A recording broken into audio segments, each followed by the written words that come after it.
verse 30. Jesus is here speaking and doing his thing and teaching. And I want to read a little passage to you as he stops speaking for a moment in verse 30, John's Gospel, chapter 8, verse 30. It says, "As he spoke these words, many believed on him." Now, it's an I don't mean to stop immediately, but it's interesting the phrasing of this, is many believed on him. You find this sometimes in the Gospels. We would, in our everyday language, if we use the word believe, we say, I believe in something. But when they say they believed on him, it implies something about this word believe. See, when we say I believe in something, it just means we mentally agree with something. But when this word believe is used in the Bible, it means more than just to mentally agree that something is true, or to consent that something's true. Like we might say, we might hear the Pledge of Allegiance or the Constitution. Oh, I believe in that, meaning we agree with it. But this word, when it's used in this context, means more than just to mentally agree something's true. It means to place your confidence on. When it says on like that. They believed on him, meaning that they trusted in him. They placed their confidence on him. They were believing he was who he said he was and what he said was true, but they're trusting in Jesus.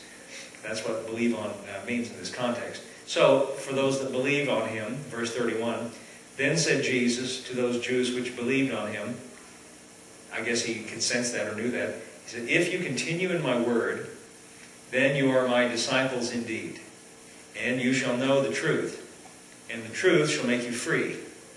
They answered him, and they said, we be Abraham's seed, and were never in bondage to any man. How sayest thou, you shall be made free? Jesus answered them, verily, verily, I say unto you, whosoever committeth sin is the servant of sin. And the servant abideth not in the house forever, but the Son abideth forever. If the Son, therefore, shall make you free, you shall be free indeed. Now, I want to go back to the verse 32 and comment on this just for a second. But I want you to get the whole context. Notice that when he says this, verse 31, let's get that one. Then said Jesus to those Jews that believed on him, if you continue in my word, then you are my disciples indeed, and you'll know the truth, and the truth will make you free. Notice that the end result, or the object, or the goal of all this that we're talking about here is to be free. That's the end result. Did you notice that? Continue in his word, know the truth make you free. In other words, he desires, evidently, for us and those who believe on him to be free. That's the goal, or the end result. And after he has this little conflict with the Jews, he ends up by saying, if the Son sets you free, you shall be free indeed. The goal, or the object, is to be free. Now, I did something interesting. I do this from time to time, but don't always do it every time I get up here and speak. I don't always go and look up every word in the concordance or in the dictionary. But as you know, the text of the Bible that we're reading was not originally spoken or written down in English. We're reading an English translation. Of course, it's translated into all other languages too. But originally, the language in which the text was written down originally was in the Greek language, because that was the language of commerce and intellectual discourse in the first century. So to get a better insight into what words mean, sometimes we look them up in a concordance that has the definitions of the words. And I did that actually on Thanksgiving while we were getting everything ready. I had my computer out. You can do it on a computer now, so you don't have to turn the pages. And really, I don't mind turning the pages of the concordance as much as I mind that little tiny text that looks like ant footprints. And I have to get not only my glasses, but a magnifying glass to even see what's printed there. But I looked up this word free in Strong's Concordance. And it was interesting to me to see what it said. Here's what the word free, as it's used by Jesus in this context. And by the way, there are other words that could be used here, translated free. There were about 6 words that could be translated free. But this particular word, when Jesus said, you'll know the truth, and the truth shall make you free, again, telling me that his goal, or what he wants for us, is to be free. Here's what that word means.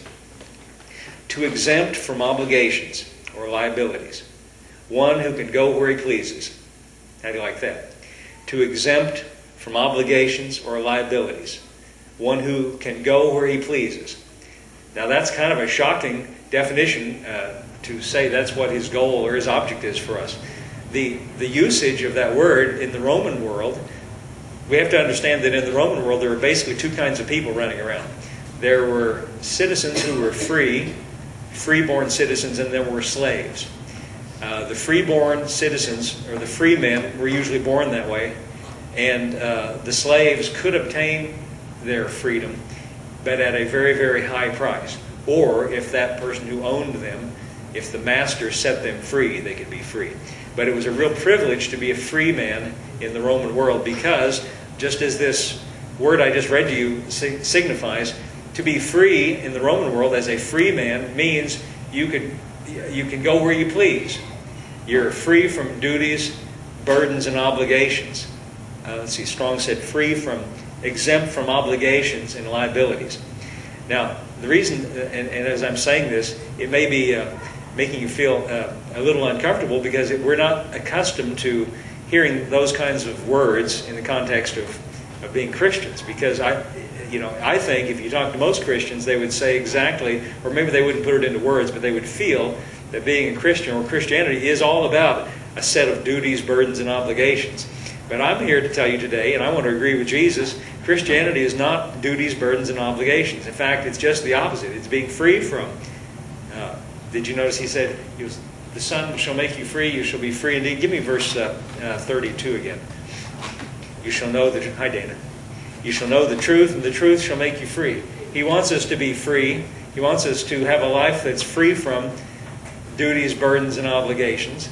Now, I know the question that comes up immediately in some people's minds. Oh, before I go on, just to make you understand that I'm not pulling your leg about this, this is the way that the people standing there listening to Jesus, this is the way they understood it. That he was talking free in the sense of a free person, a free-born person who was a free citizen, able to go where he pleased, do what he pleased, make his own decisions, free from obligations and liabilities. Because, look at the next verse, verse 33. They answered and said, we be Abraham's seed and were never in bondage to any man. You see, that's how they understood it. Jesus is talking about free as in a slave that's been set free, as opposed to being a slave. And he's saying that you'll be set free. And they're saying, we don't need to be set free by you, Jesus, because we're already free. We're never in bondage to any man. So you can see that's how they understood it. Why do you say you shall be free? So Jesus explains, verily, verily, I say to you, whoever commits sin is the servant of sin. Now, sometimes people read this backwards and get the opposite meaning from what he's saying. Sometimes, especially in church, people think what he's saying is, if you commit a sin, that makes you the servant of sin. Just the opposite is true. People commit, and by the way, when I say people, that includes everyone, because everyone has committed sins. But the reason, committing a sin doesn't make you the servant of sin, but sins are committed because of bondage to sin, if I can say it that way. But go on to the next verse, verse 35. The servant does not abide in the house forever, but the Son abides forever. Now I can rephrase this to make you understand it a little better by saying it this way. A servant is in a less secure position than a son. A servant is in an inferior position to a son. In other words, a servant can be dismissed at any time, so his position is insecure. However, the son is always going to be the son. You can't dismiss the son because he's born into that condition, you see. And so Jesus says in verse 36, he being the son, if the Son therefore shall make you free, excuse me, you shall be free indeed, or in reality. Jesus is saying he has the power, he has the capacity to make us free. He has the right and the ability to do it. Sorry about that. I didn't start coughing until I got up here and started talking. Hey, wait, I got an idea. Run back to the refrigerator. Oh, Janet, I was going to, tell me. Oh, okay. Yeah, in the refrigerator, in the store, there's some Diet Cokes. Just grab one of those. That'll be real good. And that'll look great on the camera, too. Me standing up here drinking Diet Coke. Yeah, so the thought is this. The son is in a superior position to a servant. And he says, whoever commits sin is the servant of sin. Or in other words, let's put it this way. He's talking about being free as being exempt from obligations and liabilities. Let's turn it around and say if you're a servant, you're under obligations and liabilities. Is that okay to say it that way? And what kinds of... Thank you, Janet. That's very nice. And you can, everybody else can get one too if you want. I don't... No. Yeah. No, that mean you don't have to be the waitress. You don't have to. Thank you very much. Now this is going to sound good. I'm going to put this on YouTube for sure. Okay. Oh, and it's half frozen too. That's even better. It's got a little ice in it. Now, this is not a commercial, but if you want, they're back in their storeroom in the refrigerator. You help yourself. It's for everybody. My throat's a little scratchy. I didn't think it was, but I don't get up here and talk like this every day of the week. But anyway, so here's the thought. He wants us to be free. He says, if you continue in my word, you'll find out what's true, and the truth that you find out will make you free. And then those people who were listening to him, they said, well, what are you talking about, Jesus? We're not in bondage. We don't need to be made free. And he said, well, listen, anyone who commits sin is the servant of sin. And listen, that doesn't just include certain bad people out here who are not at church on a Sunday morning. That includes everybody. That includes everybody. So everybody needs this freedom that he's offering. Again, I looked up the word in Strong's Concordance. It means exempt from obligations or liabilities. One who can go where he pleases. So if that's what it means to be free, what it means to be in bondage, or as a servant means, one who is under obligations, one who is under liabilities, one who cannot do what he pleases. But Jesus wants us to be free. Now let me explain to you a little bit about what that means, to be under obligations and liabilities. You see, as a person who is guilty of sin, it carries with it, especially, let's think about how they understood it, his first hearers. He's talking, remember, to people who believed on him.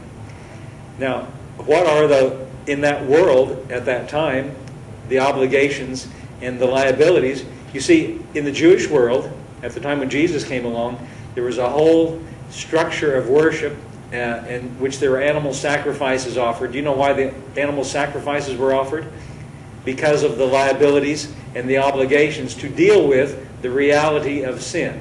And I read one historian who talked about, somebody who was alive in the first century, talked about traveling to Jerusalem at this time when these animal sacrifices were going on. And it wasn't just one here and one there. They were going on continually. He said when you came into the city and approached the temple, it's had the smell and the odor of a slaughterhouse because of all this continual offering for sin going on.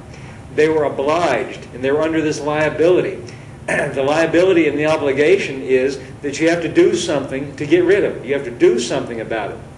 That reminds me, and it did when I was studying this, in Hebrews chapter 10, if we could look at that just for a second, he outlines very carefully the obligations, but then he points out and contrasts it to our freedom from those obligations. Hebrews chapter 10, verse 1 says, for the law, having a shadow. Hebrews chapter 10, verse 1. They were in bondage not only to the sin itself, but to the whole system of ceremonial sacrifice to get rid of the guilt. But listen to what it says here in Hebrews chapter 10. The law, and by the way, that was the law that commanded those sacrifices. The law having a shadow of good things to come, and not the very image of the things, can never with those sacrifices, which they offered year by year continually, make the comers thereunto perfect. Now, what's he saying? He's saying that the law that commanded all those animal sacrifices, and they offered them continually, year after year, year after year, year after year, on and on and on and on it goes, continually. And he says those sacrifices could not make the people who came to them perfect, or they could not do completely what they were supposed to do.